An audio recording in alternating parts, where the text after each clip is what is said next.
Hey guys, Chuck Quinton from RotarySwing.com here. Many of you guys know me as the guy who predicted that Tiger Woods would injure his back in 2010 with my YouTube video when I said that he'd injure his back working with Foley. And then I also predicted that working with Foley, the moves that he was working on, he would lose clubhead speed. So, looks like I'm 2 for 2. Now I want to go for the trifecta. Now that Tiger fired Sean Foley today, what does it need to do to return back to his great form? So that'll be a tricky one to predict.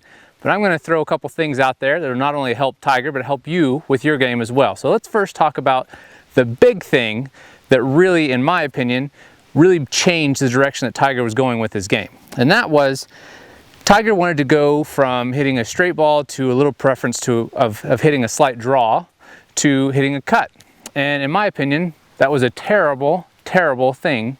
Conceptually, not necessarily a bad idea, but all the great faders of the golf ball, David Duval, Hogan, all of these guys who really were able to control a power fade, had one thing in common, and that was that they were very right side dominant with their downswing. So what I mean by that, when somebody's very right side dominant, they tend to push through with this side of the body, and that helps keep the body ahead of the club head just enough to delay the release of the club face, and it keeps it open, you hit a good cut. Tiger's never done that in his life. He's always used the left side more, and he's had a great crossover release as a result of that. Those two things don't mix. If you have a great crossover release, which is what we advocate with the RST, you want to go for hitting a straight ball or one that prefers to hit a slight draw as a miss or a preferred shot. If you want to hit a fade, we simply work on holding the release off, but it's not the predominant shot shape in RST, nor is it for anybody that releases the club the way that Tiger does. The great advantage to releasing the club the way that Tiger does is tremendous amounts of club head speed. When you allow the toe to rotate faster than the heel, which it always does in any golf swing, but versus trying to hold it off, you get a tremendous boost of speed because the toe is moving about 12 miles an hour faster than the heel in a proper release in the swing. The good thing is, that's going to give you great compression on the ball, it's going to do a lot of things for clubhead speed, but it's not going to predispose you to hitting a cut.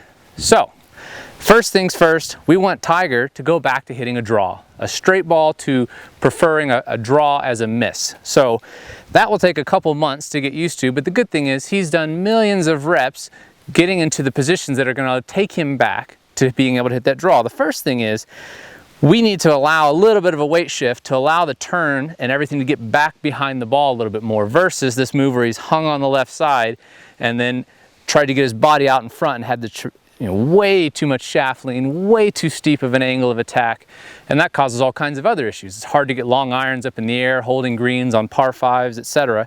So we want to get back behind the ball slightly, a little bit of a weight shift. It's okay to move off the ball slightly. We don't want to be moving crazy off the ball. But as he's able to load up into the right side, not only is this going to start giving him the ability to wind up for more power, but it's going to allow him to come back and stay back behind the ball and release it from the inside, which is going to allow him to hit a slight draw. He can zero out his swing, his path as much as he wants, changing ball position, but this would allow him to hit a slight push draw if he chose to do so, or a straight ball depending on ball position.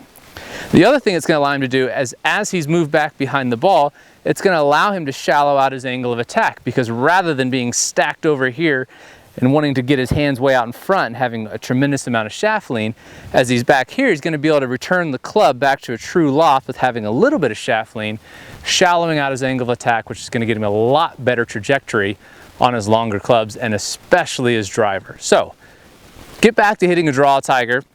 Let your natural release, the way that you've always released the club, work for you instead of fighting against it.